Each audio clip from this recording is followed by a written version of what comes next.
Malayalam star director Jitu Joseph. ఆయన గురించి ప్రత్యేకంగా చెప్పక్కర్లేదు. ఆయన సినిమాలు చూసిన వాళ్ళకు ఆయన స్క్రిప్ట్ రైటింగ్ ఎలా ఉంటుందో తెలుసు. 2014లో దృశ్యం, 2021లో దృశ్యం 2, 2023లో నేరు, ఇంకా 2025లో మిరాజ్. అంటే ఆ రేంజ్ స్క్రిప్ట్ రైటింగ్ తో suspense and crime investigation thriller mark తో 2026 జనవరి 30న రిలీజ్ అయిన వరతో వసితే కల్లన్ అనే మూవీ మార్చి 27న అమెజాన్ ప్రైమ్ లో రిలీజ్ చేశారు.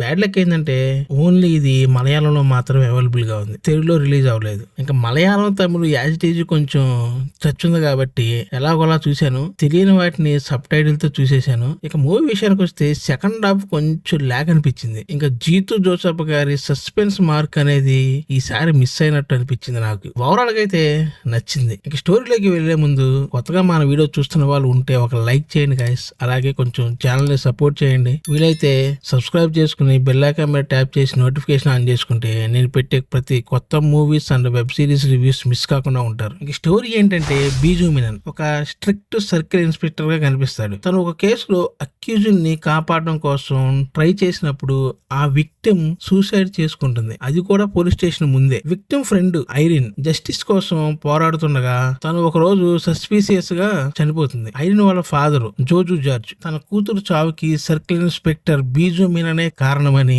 తన మీద రివెంజ్ తీర్చుకోవడానికి బీజు మీనన్ కొడుకు ఫిలిప్ ను కిడ్నాప్ చేస్తాడు. తన కొడుకును కాపాడుకోవడానికి బీజు మీనన్ చేసే ప్రయత్నంలో తన కొడుకు ఫిలిప్ ఇంకా వాళ్ళ ఫ్రెండ్స్ కలిసి ఐరిన్ ను చంపారని తెలుస్తుంది. అసలు ఫిలిప్ కు ఐరిన్ కు ఏంటి సంబంధం, తనని దేనికి చంపారు? ఇంకా బీజు మీనన్ చేసిన పాత స్టేషన్స్ లో కొన్ని కేసులకు ఈ కేసుకి ఎలా లింక్ అయ్యింది, వీటన్నిటిని కలుపుకుంటూ ఎండ్ అవుతుంది మూవీ. ఇంకా మూవీలో ప్లస్ పాయింట్ విషయానికి వస్తే మూవీకి మేజర్ ప్లస్ బీజు మీనన్ ఇంకా జోజు జార్జ్ పర్ఫార్మెన్స్. వాళ్ళ యాక్టింగ్ ఈ మూవీకి ఒక పెద్ద హైలైట్. ఇంకా జీతు జోసెఫ్ గారి హిడెన్ సస్పెన్స్ బాగుంది. ఇంకా ప్రొడక్షన్ వాల్యూస్ కూడా మంచి రిచ్ లుక్ లో చూపించారు. ఇంకా సినిమాటోగ్రఫీ ఎక్సలెంట్ గా ఉంది. ఆ నైట్ విజువల్స్ ఇంకా ఆ ఇన్వెస్టిగేషన్ సీన్స్ డీసెంట్ గా ఉంటాయి. ఇంకా మెయిన్ అసెట్ బీజిఎం మూవీకి హార్ట్ అని చెప్పుకోవాలి. ప్రతి సస్పెన్స్ సీన్స్ ని బీజిఎం బాగా ఎలివేట్ చేసింది. ఇన్వెస్టిగేషన్ ప్రాసెస్ వచ్చే బీజిఎం చాలా ఇంటెన్స్ గా ఉంటుంది. ఇంకా ఫస్ట్ హాఫ్ వరకు స్క్రీన్ ప్లే మంచి గ్రిప్పింగ్ గా ఉంటుంది. ఇంకా మూవీలో